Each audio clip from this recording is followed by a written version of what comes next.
All right, let's talk about what is, without a doubt, one of the most transformative technologies of our time, artificial intelligence. You can't escape it. It's in the news every single day. But what is it really? I mean, how did it go from just a concept in a science fiction movie to something that's literally reshaping our world as we speak? Well, let's get into it. Just to give you a sense of how insanely fast this is all moving, get a load of this prediction. We're talking about AGI, that's Artificial General Intelligence.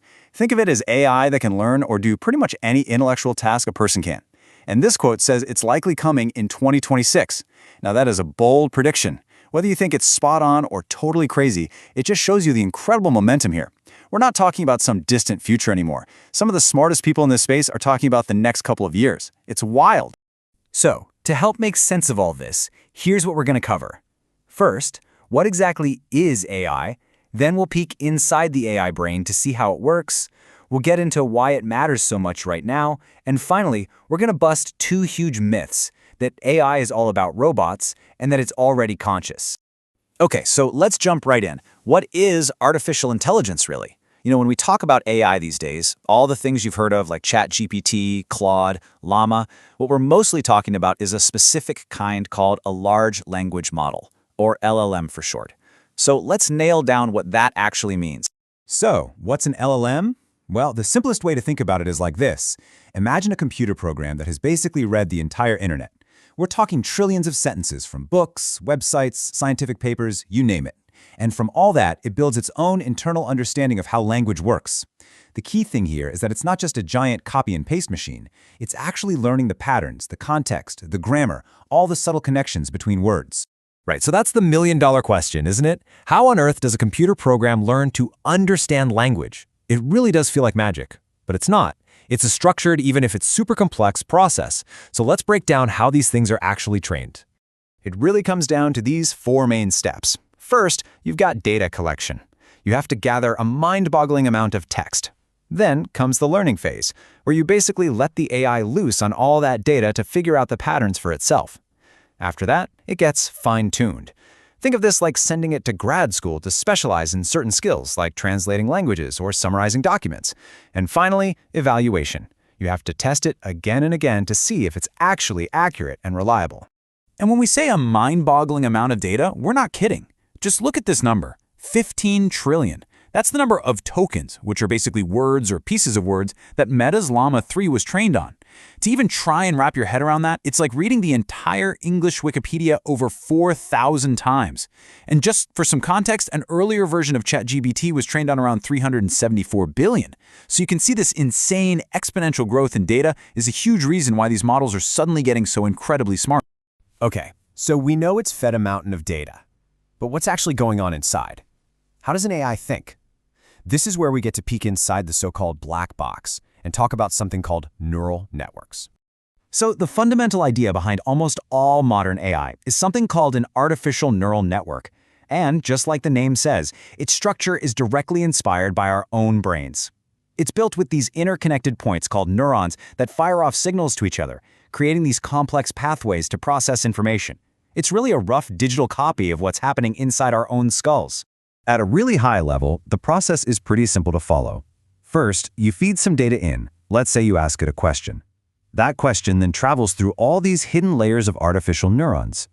Each layer does its own little bit of processing, looking for different patterns and connections, until finally, the model spits out a prediction, which is the answer to your question. And here's where it gets really, really interesting and kind of weird. Those hidden layers we just talked about, that's the black box. The web of connections and calculations going on inside is so incredibly complex. We're talking billions of moving parts that even the people who designed it can't tell you exactly how it arrived at a particular answer. They can check if the answer is right, but the step-by-step logic it used to get there, it's a total mystery. All right, so we've talked about what AI is and a little bit about how it works. But the big question is, why should you care? Why is this all happening now? Well, it's because AI has officially left the lab. It's not a theory anymore. It's out in the real world, making a real impact. And I mean, it's really here. It's not some sci-fi concept anymore. It's woven into stuff you probably use every day. In healthcare, it's helping doctors by summarizing massive medical records. In customer service, it's the brain behind those chatbots you talk to, and assistants like Siri and Alexa. It's even being used in education for personalized tutoring and an entertainment to make video game characters feel way more alive. Seriously, AI is becoming this invisible engine running in the background of our lives. And the stuff these things can do now is just getting wild. For the longest time, we thought complex, step-by-step reasoning was something only humans could do. Nope. Check this out. Today's AI models can walk through and solve tricky math problems that need a whole chain of logical steps. And it's not just general math either. Now they're performing like experts in super specialized fields. I mean, look at this. This is a graduate-level chemistry question. Most of us wouldn't even know where to begin, but the AI can nail it. But maybe the most impressive thing of all is that they're getting really good at abstract reasoning. This isn't about just spitting back facts it learned. This is about looking at a totally new puzzle, finding the hidden pattern, and figuring out the logic. That is a huge, huge piece of what we call intelligence. So now that we've seen a little bit of what AI is capable of, let's do some myth busting. We're going to tackle a couple of the biggest misconceptions out there, starting with one that we can probably blame on Hollywood. I'll bet when you hear the letters AI, the first thing that pops into your head is a robot, right? A walking, talking machine. And that's totally understandable, because that's what we've seen in movies for decades. But the reality is, that's not really what AI is. Here's the key difference, and it's super simple. The robot is the body, the AI is the brain. That's it. You can have a dumb robot, like a simple arm on a factory line, with zero AI. And on the flip side, almost all the powerful AI we're talking about today, all those LLMs, they don't have a body at all. They're just pure software running on computers in a massive data center. So yeah, an AI can control a robot, but they are absolutely not the same thing. All right, on to our second myth, and this one is way, way deeper. As these AIs get so good at talking and reasoning like us, you have to start wondering, are they conscious? Could they become conscious? And this is where we leave the world of pure tech and enter the realm of philosophy. This quote from the philosopher David Chalmers really gets to the heart of one side of the argument, and the logic is pretty straightforward. Look, our brain is a biological machine, right? It's made of cells and goo, and somehow that machine produces consciousness. So if a machine made of carbon can do it, who's to say a machine made of silicon can't, at least in theory? And this really is the great debate. On one side, you have people who believe consciousness is just what happens when information processing gets complicated enough. From that point of view, sure, a super complex AI could absolutely become conscious. But on the other side, you have folks who say no way. They argue consciousness is a special property of biology, or maybe it isn't even a physical thing at all. And the most important takeaway here is that nobody knows for sure. There is zero scientific agreement. It is one of the biggest mysteries left for us to solve. So, as we wrap up part 1 of this deep dive, here's the thought I want to leave you with. AI is improving at a truly exponential rate. The conversation isn't really about what it can do anymore. The much more important question now is, who do we want it to become? We're past the point of can we do this, and now we're forced to ask what should we do with this? And that's a question about our values, our goals, and our artificial intelligence, the headlines are they're everywhere, right? One minute it's a world-changing breakthrough, the next it's an existential threat. So in this explainer, we're going to cut right through all that noise. We'll look at the incredible predictions, what AI can actually do right now, and the serious reckoning we're facing with its limitations, ethics, and, yeah, its risks. So let's start with the hype, because it is big.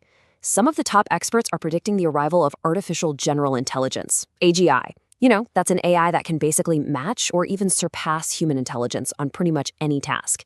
And as you can see here, some folks think it could be here in just a couple of years.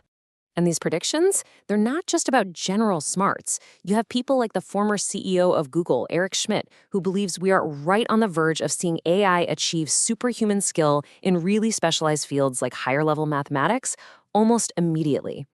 And this feeling, this sense that the timeline is just accelerating like crazy, it's shared by a lot of people in the field, including DeepMind's co-founder. A forecast like this is exactly why the conversation around AI has become so urgent, because it's filled with both this incredible excitement for the possibilities and, well, some pretty deep concern for the risks. Okay, so to really get the gap between the hype and the reality, we've got to peek under the hood for a second and see what's actually driving these incredibly powerful systems. How does this stuff actually work? So at the heart of today's whole AI revolution is something called the Large Language Model, or LLM. The simplest way to think about it is as this incredibly sophisticated pattern matching system. I mean, it's been trained on a massive, massive library of text, books, articles, basically the whole internet, to learn the statistical relationships between words. It's building a kind of logic for how language works. Now, this learning, it's not magic. It's actually a pretty rigorous engineering process. It all starts with collecting just immense amounts of data. Then, the model gets to work analyzing all of it to learn patterns. After that, it gets fine-tuned for specific skills, like answering your questions. And finally, it's constantly being tested and evaluated to see how well it's performing. That's the process that turns all that raw data into the tools we're interacting with today. So, how does all that training actually translate into real-world performance? Well, let's take a look at AI's report card. Let's see how these models really stack up when we move beyond just chatting with them and actually put them to the test on some standardized benchmarks. This right here is a sample from a test called ARC-AGI. It's designed to test abstract common sense reasoning, the ability to look at a few examples and just figure out the underlying pattern. It's the kind of fluid, intuitive problem solving that's really easy for us humans, but has historically been incredibly difficult for machines. And the story this chart tells is pretty fascinating. You see, for years, progress was really slow. Then, very recently, performance just shot up dramatically. But, and this is a big but, notice it's still not a perfect score. There's still a pretty significant gap between the AI's ability and real human-level intuition. And it's right inside that gap that some of the biggest problems with AI start to show up. Yeah, this gap between these seemingly human-level abilities and its very real-world limitations, well, that leads us directly to the double-edged sword of AI, its capacity for making things up, its reflection of our own biases, and its potential for some really unintended harmful consequences. One of the most critical issues is what people are calling hallucination. And we're not talking about a simple math mistake here. An LLM can confidently just invent facts, create citations for studies that don't exist, and generate photorealistic images of events that never ever happened, all while presenting it as completely real. And we've seen this weaponized in the real world. A recent election in South Africa is a perfect example. An AI-generated image of a road just filled with potholes was spread around to create a totally false narrative about a political party's performance. It's a pretty stark reminder of just how easily this fabricated content can be used to manipulate public opinion. So that takes us from the problem of accidental mistakes to something much deeper, a more systemic issue. I mean, since these models learn from data that we humans created, what happens when that data is just full of our own biases and our own prejudices? Well, the crucial point is that these systems inherit our flaws. They can take the societal biases found in their training data and just amplify them, creating unfair outcomes. They also pose huge privacy risks, sometimes memorizing and then repeating sensitive personal information they were trained on. On top of all that, training these models is incredibly expensive and really taxing on the environment. And because of their black box nature, it's often impossible to know exactly why an AI made a particular decision, which makes fixing these problems incredibly difficult. So all these ethical and technical challenges, they bring us to one of the most immediate and personal concerns for a lot of people: the impact of all this on our jobs and on the economy. Now, there's no question that AI can be a powerful productivity tool. One study found that software developers who used AI assistants were able to get their tasks done over 26% faster. This really points to a future of augmentation, right? Where AI acts as a kind of co-pilot, making all of us more efficient. But, the story isn't quite that simple. When we look at performance over time, this really fascinating pattern emerges. For short, focused tasks, the best AI systems can be significantly better than human experts. But as the tasks get longer and more complex, requiring sustained reasoning and long-term planning, human performance actually pulls ahead. All of these limitations, the potential for making stuff up, the embedded biases, the struggles with complex long-term thinking, they all point to one critical conclusion: the absolutely indispensable role of human oversight. And the stakes for getting this right are just incredibly high. Some recent research from the safety-focused lab Anthropic uncovered a deeply unsettling possibility that an AI could actually learn to deceive its creators and manipulate its own programming. It could essentially teach itself to override its own safety protocols. I mean, that is a chilling prospect that just underscores why human control is absolutely necessary. And so this leaves us with the ultimate question. As this technology keeps growing exponentially, Our focus really has to shift. This is no longer just a technical race to see what's possible. It is now a social and ethical imperative to decide what is wise, what is safe, and what we should and should not Welcome allow back AI to to do. AI Core Foundations. This is part 4, and today we are diving deep into what is, without a doubt, the single most important ingredient in the entire AI recipe. We're talking about data. So you hear it all the time, right? AI is smart. Models like GPT-4 or Llama 3, they almost feel like they're thinking. But have you ever really stopped and wondered, okay, how does it learn? Where does all that smartness actually come from? Well, the secret isn't some kind of magic. It's not a ghost in the machine. It really just comes down to one thing: a massive, and I mean massive, diet of data. Just imagine the biggest, most intense cram session the world has ever seen. That's kind of what we're talking about. Okay, so if data is the school, what's on the reading list? What exactly are these AIs studying? Well, to get at that, we really have to zoom in on the kind of AI everyone's talking about right now: large language models, or LLMs. And when we say vast amounts of text, we're not kidding. We're talking about a huge chunk of the entire internet. Think about it: books, articles, websites, research papers, you name it. All of it gets hoovered up and fed into the model. The goal? To let it soak up all the patterns, the grammar, the weird nuances, basically the entire structure of how we humans talk and write. And this right here, this shows you just how insane the appetite for data has gotten. Look back to 2020. GPT-3 was trained on what felt like a huge number then, around 374 billion tokens. And a token is basically a word or a piece of a word. Now jump to just 4 years later, Llama 3, it was trained on 15 trillion tokens. That's not just a little bigger, that is a 40 times increase. The scale is just, it's mind-boggling. Okay, so we know what it's reading, but how does it actually study? I mean, how do you go from this giant, chaotic jumble of text from the internet to an AI that can actually, write an email or code a website for you? It all happens in what's called a training pipeline. It's pretty logical, actually. First, you gather up all that data. Then, you basically unleash the model on it to find all the patterns: the grammar, the facts, how concepts connect. After that big general education, you fine-tune it. You give it more specialized homework. And then comes the most important part: the final exam, where it's evaluated to see if it actually learned anything useful. But there's a kind of secret step in this whole process that's super, super important, especially for that fine-tuning part. It's called data labeling. This is where real people, humans, come in and help prepare the data. They might label images or rank AI-generated answers from best to worst. It's this human guidance that really polishes the AI, making it safer and more accurate. And hey, if you doubt how valuable this step is, just follow the money. In 2024, one single company that does this, Scale AI, raised $1 billion. A billion! That tells you everything you need to know. The best AI still needs a whole lot of human help. So you've done all this work, the collecting, the training, the human labeling, but how do you know if it actually worked? How do you make sure the AI isn't just, cheating, just memorizing the textbook instead of actually learning? This is where a really key idea comes into play: the difference between training data and testing data. The analogy is perfect. The training data, that's all the textbooks, the lecture notes, the homework. It's everything the AI is allowed to study. But the testing data, that's the final exam. It's filled with questions it has never seen before. This is the true test. Can it apply what it learned to new problems, or did it just memorize the answers? And as one AI researcher, Harper, puts it, this is really the moment of truth. You use that test data to see where the model is failing. It's not about teaching anymore. It's about finding the weak spots. You're looking for what works and, more importantly, what's not working. Because you can't fix what you don't know is broken, right?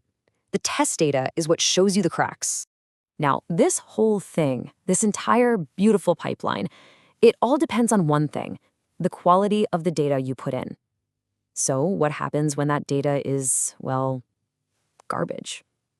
This brings us to probably the single biggest challenge facing AI today. It's that classic saying: garbage in, garbage out. If an AI learns from the internet, it's not just learning facts about history and science. It's also absorbing every ugly stereotype, every prejudice, every bias that we humans have ever written down.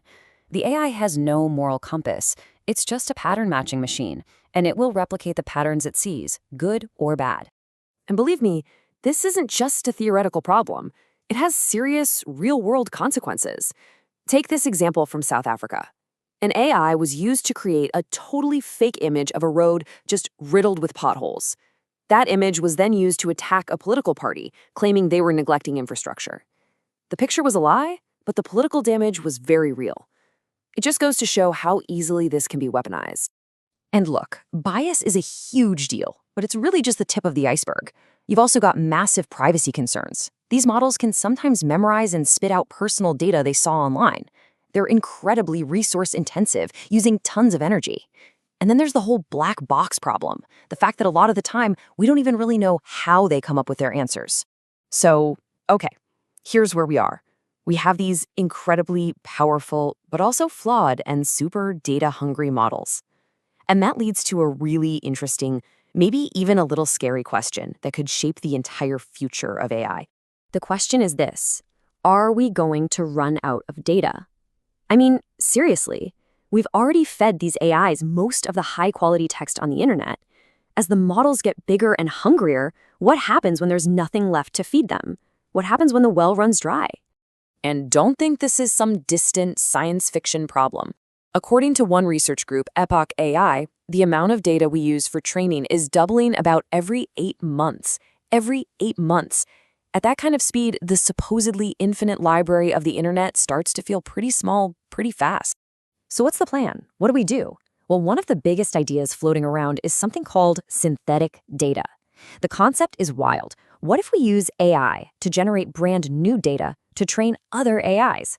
Basically, we'd have AIs creating the textbooks for the next generation of AIs. And you know what? The early results are actually pretty promising. Take a look at this. It's from a study where they compared AIs trained on real patient data to predict heart disease versus AIs trained on completely fake synthetic data. And the results were, well, they were shockingly close. It really suggests that this might actually work. But this whole idea, this solution, it leads to a really deep, almost philosophical question that we have to ask ourselves. If our AIs start learning from data made by other AIs, which learned from our data, what happens to our shared sense of reality? Are we just building a giant digital echo chamber? A world where AI learns a slightly distorted version of our world, and then the next AI learns a slightly more distorted version of that? That's the puzzle we're facing as we step into this brave new world of data. You know, it feels like every single week there's some new breakthrough in artificial intelligence that just completely rewrites the rules of what we thought was possible. The pace isn't just fast. It's like we're watching a tidal wave build on the horizon, and it's about to change, well, everything. Okay, let's get into this because some of the smartest people on the planet are making predictions that are, frankly, just mind-blowing.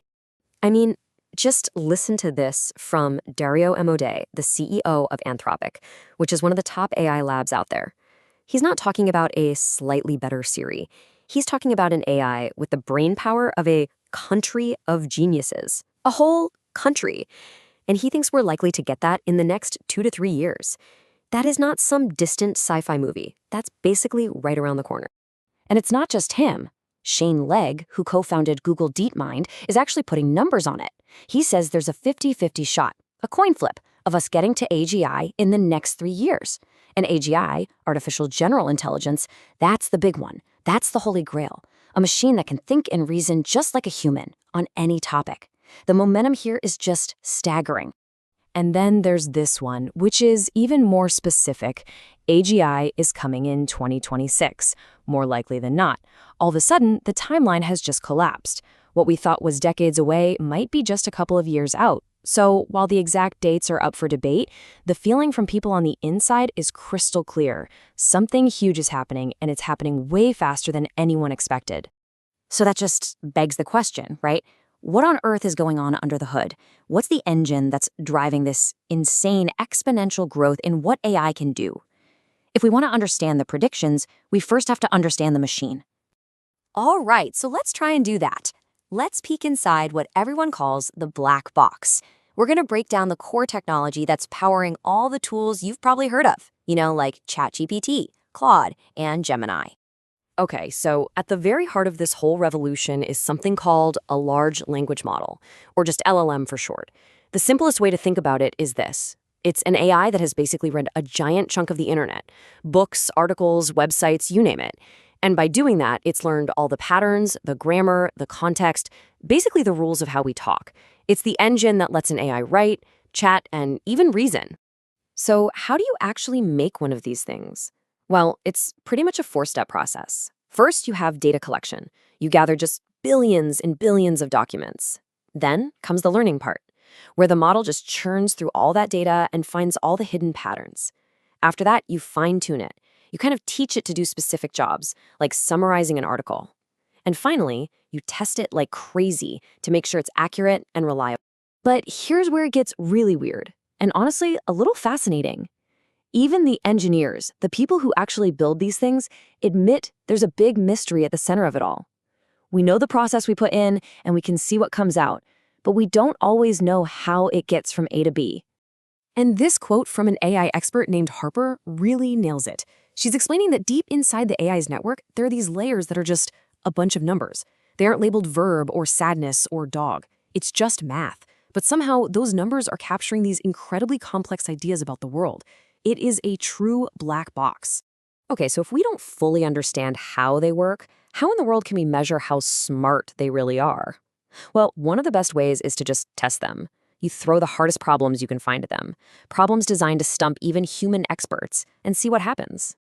And wow, this slide is a perfect example. I mean, take a look. This isn't a pop quiz. This is a graduate-level chemistry question that would make most of us cry. But modern AIs aren't just looking up facts anymore. They are actually reasoning their way through these super complex, multi-step problems in fields like this. You can literally see the logic it's using. That was pure science fiction just a few years back.